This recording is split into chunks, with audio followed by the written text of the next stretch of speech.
You have to just keep researching and plugging away until you find the solution. And, there can be a lot of process of elimination that you go through before you get to the correct answer. So first tip or step would be to make sure you have a sample and to make sure it's a good sample. We used to, of course, with Helpline in person, get a lot of calls on the phone. And of course, we don't have a sample or anything in front of us. We're just talking to someone. And I don't think it was, almost ever the case that you could, one of our rules was you do not diagnose over the phone. So you could talk to people and, convey some information and things like that and ask questions. But the end of the call usually resulted in us asking them to bring a sample in. So I don't know what the emails we're going to get in, whether any will come without, there'll just be a question and come without a photo. But again, in that circumstance, we're probably going to want to be asking for a photo. So make sure you have a sample and make sure it is a good sample. And the other day I mentioned we sort of just flipped through the slides on what makes a good sample of all the different types of plant material. And if you recall, we have a document on the intranet for you to refer to that'll help you see what makes a good sample. But one of the most important parts of a good sample is you always want to be able to see the transition zone. You want to see where on a branch or, on the overall plant, where the plant transitions from good, green, healthy material, dead or affected material. And then pictures that, of course, for us, relying upon pictures that show close up, of course, we can really get in and see what's going on the plant. But it's also good to look at the overall look of the plant because I get a picture that gives you that. Because that's going to show you, well, sometimes it can give you a good idea of where the plant is, what its conditions are around it, but also it'll just give you an idea of the overall health, an idea of where the symptoms are occurring on the plant. So here I have a boxwood, and over on the left here would be a sample of some of the leaves up pretty close, just you can sort of see better what's going on. And then over here, just an overall picture of the plant. So you can see how much is affected or how it is being affected. And then ID the plant. If you don't know what the plant is, like for instance, if I didn't know that this bush was a type of holly, then I couldn't fast forward to, well, what are the key pests and diseases of hollies? And that's very helpful to know that. It helps you, narrow the field kind of quickly of things that you should or could consider. And also, if I don't know it's a holly, I can't judge whether or not the plant is maybe under stress because of poor environmental conditions, because I don't know it's a holly, so I don't know what its preferred conditions are. So, important to know what plant it is you're looking at before you try to figure out what's going on. Lorna, can I build on this for a second? Sure, please do. So a lot of times the clients will tell you what they think it is. I would just say check that and make sure they're correct, because they oftentimes will think it's something that it's not. Yes. And in particular, they'll oftentimes talk about their pine trees, which they refer to as any evergreen is a pine. Yes. So those are just two things just to think about with regards to plant ID as well. Yes, thank you, Lauren. That's great. That is so true. You do sometimes get clients not knowing what it is they have. And it's funny, Lauren, you mentioned pine trees. I just remember getting a few inquiries where, they said, oh, my Christmas tree. Yeah. Referring to, I forget what it was, but anyway, so thank you, Lauren. Excuse me, Lorna. Yes. Do you want to just have Lorraine introduce herself since she... Yes, you were not with us on Wednesday. So Lorraine, if you could just, we're saying you're Lorraine, but just tell us a little bit about... I'm Lorraine, and I am a Master Gardener from 2019, and I love it. I love Helpline because it is the best place to learn. And the people on this team are absolutely remarkable and fabulous to work with, and all experts in their own right. So welcome. I'm sorry you guys had to deal with the whole COVID issue, and I'm so glad you stuck with it. Okay, thank you.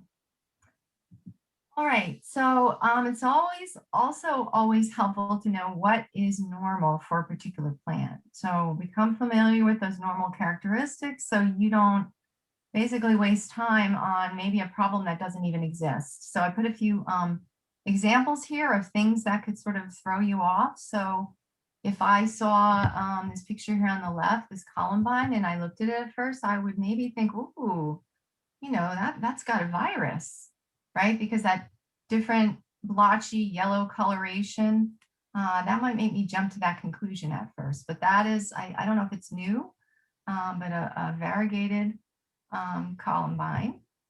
And then you guys may have seen pictures of this. This seems to be houseplants are all the rage now with COVID and us being all stuck in our homes. But this popular, I think it's called Swiss cheese plant. But anyway, to me, if I saw that and it was presented in front of me and I had never known about this plant, I would have thought, man, some really large beetle has been chewing on that. Because it has the holes, they're very irregular shaped. So that could definitely throw me off if I was not aware of that plant. And then down on the bottom here, you have a sample of a fern. And again, if you're not familiar with ferns and that some of them have this as a natural characteristic, I might, jump to the conclusion that, ooh, this fern has got a gall problem or it's got some kind of scale insect on it. Because to me, that could kind of look like either of those problems. But that's just a normal characteristic for some ferns. Those are the sporangia or spore cases that occur on the underside of the leaves. So again, just helps to just as you go through Helpline and as you go through the world, just to try to start to get familiar with plants. And you'll just get that as you go. All right, and then very important, reviewing your cultural practices and environmental conditions that are going on around the plant. Now, again, since we're doing virtual Helpline and we don't have that same ability to have dialogue with the clients, some of this will maybe be assumed by us. Some of this are going to, maybe some of this information is going to be apparent in the photo we get. And then sometimes we're going to just maybe, again, not know it, make a likely diagnosis. And then, as I mentioned in that one sample that I gave you of an email the other day, maybe you put some of these questions that would be about the plant and its environment kind of rhetorically in the response, just to educate the client and make them aware of these factors, these conditions, and how they could be affecting the health of their plant. So I know you guys went over all these kinds of things in class, and that all of these things can affect the plant's health and its kind of susceptibility to pests and diseases, and therefore also its ability to fight them off if it is under attack at all. So again, just get used to, as soon as you're presented a plant problem, I think you just have to get used to automatically having your brain switch into the mode of starting to think, okay, how was the bush planted? Did it get planted too deep? Is it mulched correctly? Has the client, sprayed any pesticides near it? What's the drainage like? Is it in the right light exposure, sun exposure, things like that. And definitely, you want to be aware of things like construction that may have gone on around it. Right now, has it been exposed to a lot of road salts or walkway salts, things like that. All right. And then weather, very important part of the cultural equation.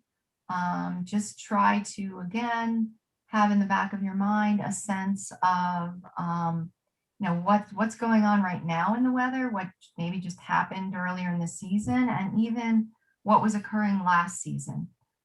Because sometimes stresses and things from the previous season, if they were severe enough, can carry forward with symptoms into the current season. So this is just some examples of things weather events that could be affecting the plant and symptoms. Of course, extreme heat, extreme cold can cause all kinds of issues, so get familiar with those. a late spring frost or freeze. I remember one time on Helpline getting a call, I think it might have been a phone call, but somebody was asking about their hydrangeas. You know, it was beautiful outside. It was sunny and nice springy weather. I don't know if it was in May or something, I forgot. But they were saying, well, why are my hydrangeas not flowering? And, you know, we just started to try to puzzle out. And we had had a late season, I forget if it was frost or freeze, but, you know, that had the potential, it happened to be timed such that it was right when, you know, the flower buds were there, swelling probably. And those flower buds were nipped and basically, you know, killed or deformed or whatever. So we had to have the client go check that, kind of confirm that, and, you know, that was the answer. So, you know, just again, try to be aware of everything. I think we're gonna maybe this year could have some turf fungal disease because of this long-term snow cover. We could certainly have damage to tree and shrub branches because of all the heavy snow and ice, and you know, you just had nowhere to put the snow after all, so you were just throwing it on top of the bushes and things because there was nothing else to do. So all these things are things you have to consider. All right. Consider the overall plant health. Again, if a plant is unhealthy or stressed by its environmental conditions, by some event, a weather event, or, you know, again, maybe some herbicide sprayed near it and it drifted over, just all sorts of things that can happen. If it's weakened like that, it'll make it less able to withstand disease or insect attack if it comes along. So if somebody, for instance, gave us a picture, I was going to say if they brought the sample in, but I have to not remember that's not, I have to remember that's not happening now. But if we got a picture, just say like of a branch of this, you know, some of these branches, some of these areas look fairly healthy and normal, and the plant is flowering. And we might look up, for instance, key pests and diseases of azalea to try to figure out what was going on. Maybe if we had a better close-up, we'd see some of the leaves had the little stippling kind of damage on them. And then we would see, if we looked at the key pests, we would see that azaleas are susceptible to lace bug attack. So we would want to say, okay, your azaleas has had lace bug attack going on. But I think what we want to do is this, if you look at this, you know, it's kind of hard a little bit from the picture to tell, but there's a lot of dead branches. The plant overall just does not look healthy. And that really comes down to the environment this azalea was planted in. These azaleas that I took the picture of were in full sun. They were next to pavement. They were mulched with red rock, and they received no supplemental irrigation throughout the season. So, I mean, I was thinking it was quite a testament to resiliency that plants were even still alive. But knowing that these are plants that are absolutely in the wrong place means that they've likely never been in good health, probably always under stress. And again, that stress means that they're always going to be more susceptible to lace bug attack and less able to withstand it. And one interesting fact I came across when I was looking up about azaleas is that azaleas in the sun are, you know, this is research has found azaleas in the sun are more than twice as likely to be infested with lace bug. So, you know, I don't know exactly, they're, I guess, figuring that out, but I also found that azaleas in the shade have a higher population of beneficial predator insects on them than those in the sun. So that's certainly a factor to consider, but I thought that was all pretty interesting. All right. Don't forget nutrient deficiencies when you're trying to diagnose. We're always going to be thinking pests, diseases, some other things, but a lot of the nutrient deficiencies can, I don't know, have similar symptoms to some of the other problems that plants can have. So I might think this tomato, looking at this leaf and probably others on the plant, I might think that this was suffering from a bit of drought rather than a potassium deficiency, which is actually what's going on here. And some symptoms for that are bronzing or dying of the leaf margin and tendency to wilt readily. So again, similar symptoms to a plant that was under drought stress. So if you think about it a little more and look at it a little more, you can see that it is showing a little bit of, of the look of a plant that's got, the chlorosis symptoms, the dark veins and the lighter tissue around. So, maybe that wouldn't fool you. I don't know, but anyway, that was one I saw that, I thought could be a little confusing and you'd have to figure out one way or the other which way this was going. All right, and then remember the disease triangle. I know you guys had to learn that, right? So if you're, for instance, if you're considering that a certain plant, the susceptible host, maybe you're thinking, oh, this has got this disease, the pathogen. But, again, evaluate, has this plant been in an environment, a favorable kind of environment, like has the weather or the way it's planted that's getting overhead irrigation, is that wet foliage, that favorable environment been there for the disease to occur? So just try to puzzle that out as well. So for instance, when you're gardening and planting, you could reduce the likelihood, say, of fungal disease development, like, well, tomatoes have a lot of fungal disease, but I'll just pick septoria leaf spot. And you can reduce that by avoiding overhead irrigation, staking and caging, watering in the morning, spacing your plants, giving them enough space so that they have appropriate air circulation around them and the foliage can dry off if it does get wet, and pruning plants to keep them a little bit within bounds and not too leafy. And all of that is going to help to reduce or eliminate that favorable environment of wet foliage. So, but just after I've said all that now, like if you're getting back thinking about the weather and what I said with the weather, sometimes the weather in a particular season is just going to provide the perfect, most favorable environment for problems, like, maybe just rainy, cool, sort of damp all the time. And, even if you've done all those things I just outlined, you still may be likely going to get disease on those plants. All right, and I know you guys learned about signs and symptoms. Just to remind you about that when you're diagnosing and how important that could be. So, over here on this, I don't know, I can't 100% tell. Is this a cucumber or a squash? I don't know. I took this picture, but it's been a few years.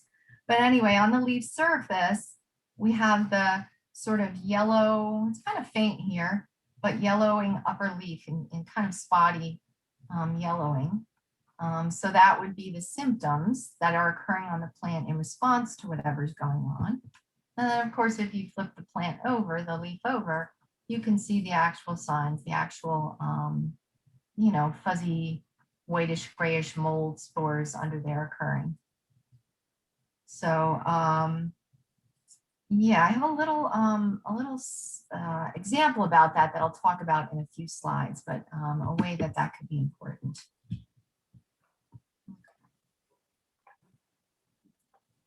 So, I guess one other point I would say here is, when it comes to symptoms and looking at this, the upper surface of this leaf, obviously we're doing a bit of assuming and interpreting. We're saying, oh, for instance, if I see a particular type of spot or damage on a leaf, I know this usually means like X disease, because that's what those spots look like. But one way you could confirm if that's what you're thinking of, what you're seeing, the disease you're seeing, is to just, again, look for the actual signs causing it. And so, for instance, if you did that, if you were unsure whether this was like a fungal thing going on or a bacterial thing or maybe even a viral thing, if you look at the underside of the leaf, you're going to know what the answer is, right? You're going to know it's a fungal problem. And now you've kind of confirmed that for yourself. Okay, so in this next few slides, we want to sort of focus on, I found this somewhere, I forget where, but the 3 Ds. And just that's a helpful way to remember it. But look on your plant for where the damage is and how much damage there is. So what is the degree of injury? Like, is the whole plant been affected? Is the injury just on one side, or is there just a few branches? And then how are the symptoms distributed over, say, like plants in the area? Do you just have one lone plant? Are there multiple? And it's also very important usually to look at if more than one species is affected. Because a lot of times insects and diseases are host specific. So it's good to try to figure that out. And then how have symptoms developed or progressed? So you're going to, you'd be asking, well, when did the problem start? And then was the damage sudden? You might conclude something then like, well, okay, if it's sudden, it probably was something abiotic, something like a herbicide drift or, I don't know. Okay, nothing else coming to my brain right now, but anyway, if it's developed like biotic problems develop gradually, right? So a disease will come on the plant and kind of start to spread and the symptoms will show gradually, and same for insect damage or injury. And then did symptoms spread from one plant to the other? Again, that spreading characteristic is usually going to indicate to you a biotic cause, a pest or disease versus an abiotic cause. So again, a little bit more here. If you're looking for that, you're looking for patterns and symptom variability, similar idea here. But if you have a large area and all the plants are affected, or they're all affected on one side or things like that, you can conclude probably that it was an abiotic cause of the damage. So I have 2 photos here. Right here, you see, I forget what these are. I think they're ewes. And you can see that they have experienced injury or death really in those areas in the bottom of the plant, of course, all on the one side. And what are you going to conclude? With this picture, what could you probably conclude? That it had, maybe this is salt injury. During the winter, there was a lot of salt used on that walkway. And now here's the damage caused by that. And over here, of course, we're all familiar. We're all familiar with seeing bushes like this, where they're all basically almost gone at the bottom. All down the line affected the same amount. So we know it's been happening there. The deer have been eating those. And I apologize, I could not find a really good picture of a more sort of scattered or localized or random damage. I wasn't able to find a really great picture of that. But again, that would be, you could conclude that would likely be a biotic cause for something like that.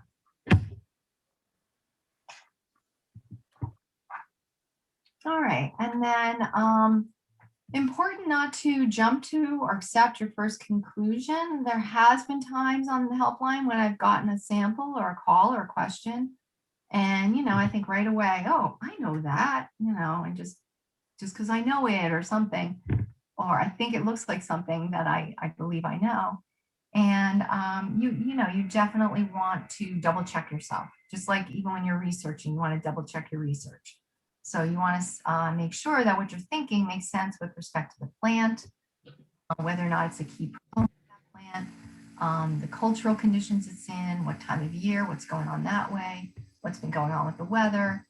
So just, try to confirm what you're thinking and don't just, automatically think, I know that. And there will be times when you do know, because you've seen them, you've seen the same question so many times, but at least at first, I guess, be careful with your first conclusion.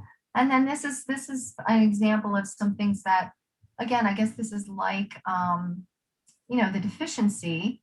Sometimes certain symptoms and things can look like other things.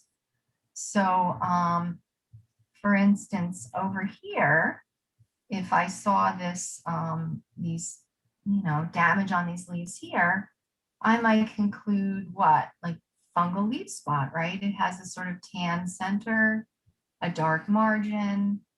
But what I would want to do rather than just jumping to that conclusion is, okay, use some magnification maybe, take the leaf, look to see if like within the spot, you can see any spore, like fungal fruiting bodies, and then turn it over and see if you can see anything like that. Again, trying to look for the signs to confirm the symptoms. Look for that actual fungus and the spores to confirm that this is a fungal leaf spot. If you didn't see that, you could then maybe start to think about other things and going in a different direction. So, and like, for instance, if you saw this damage on this leaf and you looked more closely on the plant, or you turned the plant over and you saw some bugs, well, then you're going to certainly question your initial conclusion. So this happens to be damage from 4-line plant bugs. This is their feeding damage. They're piercing, sucking insect, and that's what it looks like after they've been feeding. And then over here, looking at this leaf, right, you might conclude that this is armored scale, right? It looks sort of like scale stuck on the plant. But this is, you know what, I didn't write down what this is, but I'm pretty sure this was weed seeds that emitted a like a toxin or something when they hit the plant, and that created that sort of like gluey look or whatever that was there. So again, something that could fool you. You might conclude that scale, and then you try to, what I would do in this case is look up and see if an armored scale is a key pest of this plant. And you can go from there. But just, you can see how things can sometimes look similar or the same, and that can affect your conclusion. So be careful that way. Again, I guess it's just emphasizing the, you need to check yourself. You need to double check yourself. All right, and finally, just practice, which of course we're all going to do on Helpline. So successful diagnostics, you've got to have your knowledge, your kind of gardening wisdom just from doing the gardening and being out there in the world, and then a lot of practice diagnosing. And then I want to just call to your attention this idea. I've been using this word, or some of these words, but keys. So we have in New Jersey key plants, key pests, and key locations. And here's what this means. It's just, key plants are things you're going to commonly find out there. And they're the ones that are frequently attacked by pests. And then the pests are, of course, the ones doing that attacking. And then a key location is any location that's going to stress a plant, causing them to be more susceptible to attack. So some examples of that are things we've talked about already, but an azalea in sun versus shade with lacebug, say like a dogwood in crowded conditions and it's kind of damp and poorly drained, or with overhead irrigation or something with anthracnose. Crab apple with overhead irrigation, and then adjacent to eastern red cedar. Of course, that's a very key location for cedar apple rust. That was my own yard, I must tell you. And the crab apple did very poorly, just went down through the years, and I had to take it out. Little leaf lindens and plum trees and cherries are all very susceptible to Japanese beetles. So that would be a key plant and the key pest that attacks it. And then any plant receiving overhead irrigation would be susceptible to fungal diseases. So there's charts and lists that'll tell you. And then the one source that I believe is in our internet resources, I think it's E14. It's a Rutgers publication. It's their kind of pesticide recommendations. But you'll see when you start to look at that at the beginning of those, there's a paragraph that tells you, what the key, well, actually in there, list the key pests, because that's what it's giving you the recommendations for. So that's a very good source for that as well. And then I will just put a plug in and recommend that you guys maybe think of subscribing to the Rutgers Plant and Pest Advisories. I've done that. I started doing that back when I was I think an intern like you guys. And it is a lot of the information in it is geared towards agriculture and growers and things. But it will, if you do this, what'll happen is you get emails, and it just keeps you like abreast and on top of, oops, okay, I broke right out of that. But anyway, just keeps you abreast and on top of what's going on out there in the season. And it'll say something like, okay, we're starting to see downy mildew on cucurbits and things like that. So that's a good resource if you do that. It's a way to keep up on things in your environment and in the season as you go through the season. And how do you do that, Lorna? How do you sign up? Yeah, so I wish I didn't get out of that slide.